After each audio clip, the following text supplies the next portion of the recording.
Donc, dans cette vidéo, nous allons parler de l'interprète de Vladimir Poutine, hein, dont il est question. Nous sommes en l'année 2000, et donc Vladimir Poutine est élu président de la Fédération de Russie. Et donc à ce moment-là, l'ambassade de France à Moscou a ciblé Nikita. Alors Nikita, c'est l'interprète, c'est un des interprètes de Vladimir Poutine. Il a 36 ans, et donc il va venir faire un stage à Paris d'1 an à l'ENA, l'École nationale d'administration. Et donc Richard Volanche, l'auteur du livre, qui est officier traitant à la DGSE, il est à Paris, donc il reçoit comme ordre de mission de retourner cette source, enfin de retourner l'interprète, donc le recruter comme source humaine, c'est comme ça qu'on dit. Et donc qu'est-ce qu'il va faire? Et il va prendre contact avec lui tout simplement par téléphone. Il va se faire passer pour un consultant international dans le secteur pétrolier qui travaille pour des entreprises en Europe. Et donc il téléphone à Nikita, et bien sûr Nikita il est méfiant parce que c'est un russe qui vient de Russie, et donc il lui dit: vous êtes qui? Il lui dit: je suis un consultant, vous travaillez pour quelle entreprise? Je travaille pour, je peux pas vous donner le nom parce que, il lui dit, j'ai une clause de confidentialité. Il lui dit ok, il le contacte, Richard Volange le contacte en lui disant: voilà, je fais du risque pays, j'ai besoin de votre avis pour mes clients qui veulent investir en Russie. Donc l'interprète il est ok. Il lui annonce, l'interprète Nikita lui dit qu'il va arriver qu'il est en France, qu'il va venir à Strasbourg étudier à l'ENA pendant 1 an.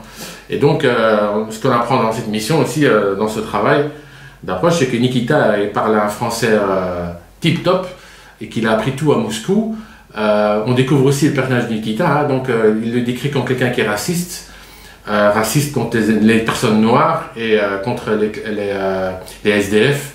Et chaque fois quand il en voit un, il lui dit mais qu'est-ce que vous faites avec ça?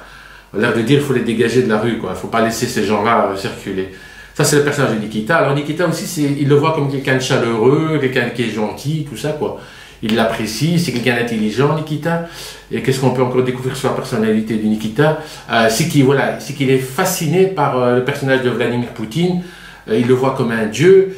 Il pense que Vladimir Poutine va faire du pays, de la Russie, une nation dans la grandeur dans tous les domaines, et qu'elle va redevenir une puissance.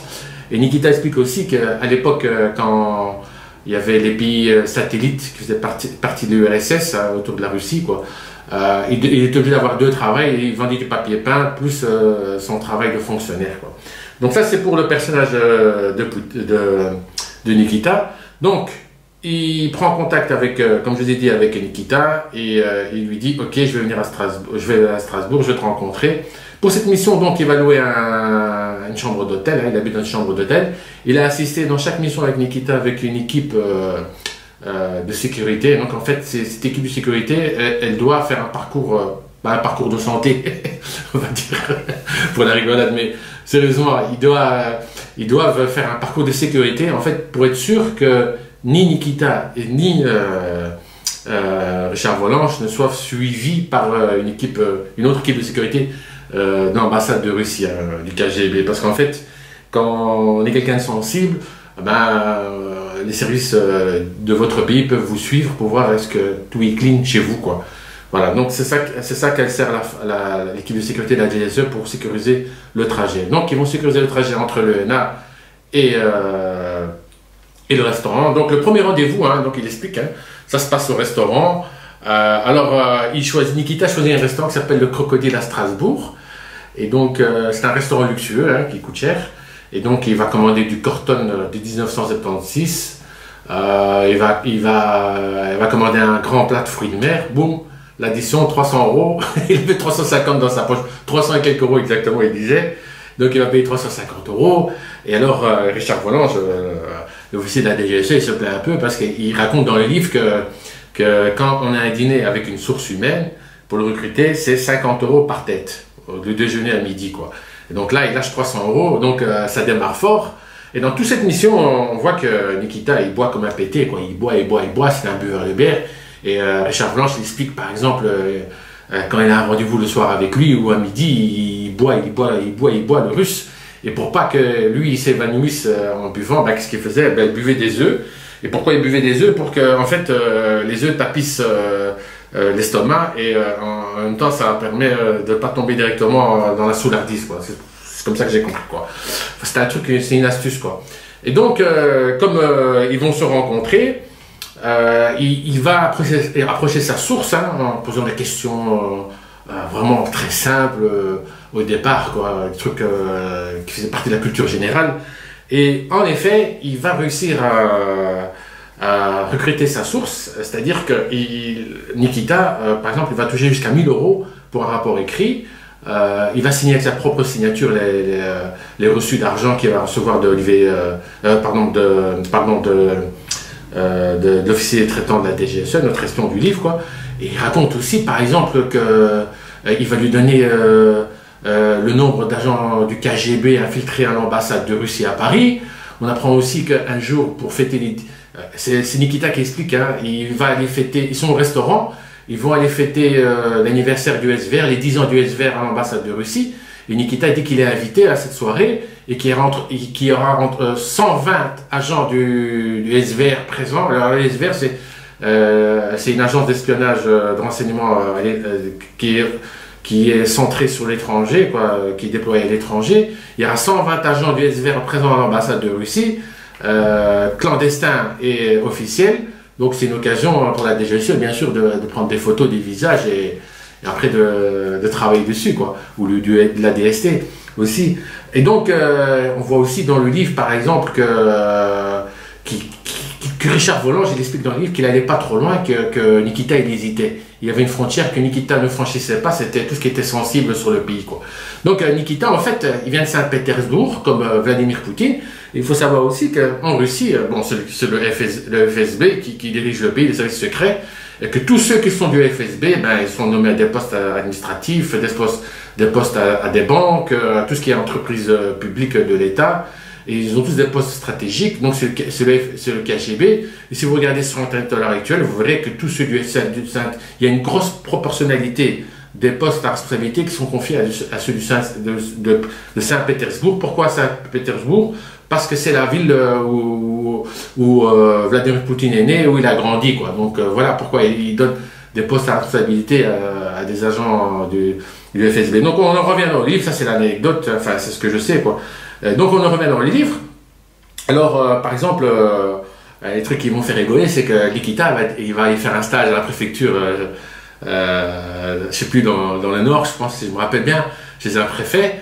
Et là, dans cette préfecture, dans cette région, il va aussi rencontrer le Parti communiste. C'est ce qu'on voit dans les livres. Deuxième chose, à son retour à Strasbourg, il dit qu'il a visité un jour un centre d'impôt. Un centre d'impôt en visite avec les élèves de l'ENA, quoi, avec l'école, quoi. Il visite le centre d'impôt.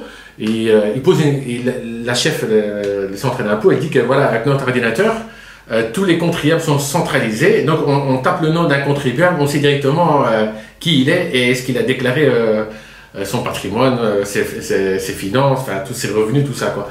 Et donc Nikita, il a une idée, il a donné le faux nom de Richard Volange, l'officier de la DGSE, et il explique, il dit que quand il a donné le nom, il n'y a rien qui est sorti de l'ordinateur. Et donc Richard Volange, l'officier, il explique lors des rendez-vous, c'est parce que moi je fais ma déclaration d'impôt, elle est faite par une société qui fait du portage. C'est pour ça qu'on voit pas mon nom dans les ordinateurs de Bercy, quoi, du ministère de l'économie. Et donc Nikita, il trouve ça un peu bizarre. Et en effet, c'est vraiment bizarre, quoi. On découvre aussi toujours sur la Russie, donc, que Nikita, il est là pour 1 an. Et donc il veut rester plus d'1 an, il veut pas repartir à la fin, il veut pas repartir en Russie, donc il veut rester visiter le pays. Et pour une des missions, par exemple, on apprend aussi dans le livre qu'il a loué un appartement à Paris, il avait son nom sur la sonnette, une plaque avec sa profession sur le mur, sa fausse profession de consultant international de risque pays pour les entreprises étrangères, et que tout ça s'est tombé à l'eau. Pourquoi? Parce qu'on lui a donné l'ordre d'arrêter la mission. Alors pourquoi on lui a donné l'ordre d'arrêter la mission? C'est parce qu'il y a un commissaire de la DST qui a demandé à la DGSE qui voulait reprendre le dossier et ils ont dit à la DGSE que ce n'était pas son périmètre d'activité, qu'il devait nous laisser la main. Donc ça, il l'a appris via un de ses collègues, Richard Volange. Mais un jour, en 2014, 10 ans après, il va être recontacté, Richard Volange. Pourquoi? Parce que la DGSE va découvrir que Nikita est devenu le président en Russie de l'ENA, l'École nationale d'administration. Donc ils lui ont demandé de revenir sur la mission et de reprendre contact avec, avec la source, quoi, avec Nikita, mais lui il a dit non, je quitte la France, je vais partir à Djibouti. Voilà. Il y a eu des petits couacs quoi, dans la mission.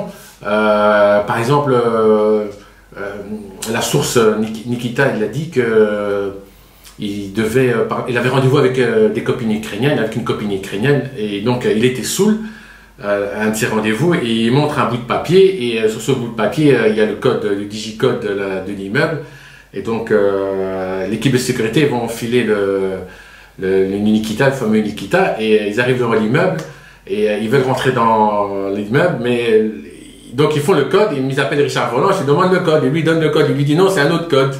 Alors, qu'est-ce qu'il dit Richard Volange? Il dit, vous voyez, malgré qu'il était saoul, il était à moitié saoul en vérité, et voilà quoi. Et donc ils n'ont pas pu rentrer quoi. Ça c'est une anecdote, hein. Voilà, c'est fini.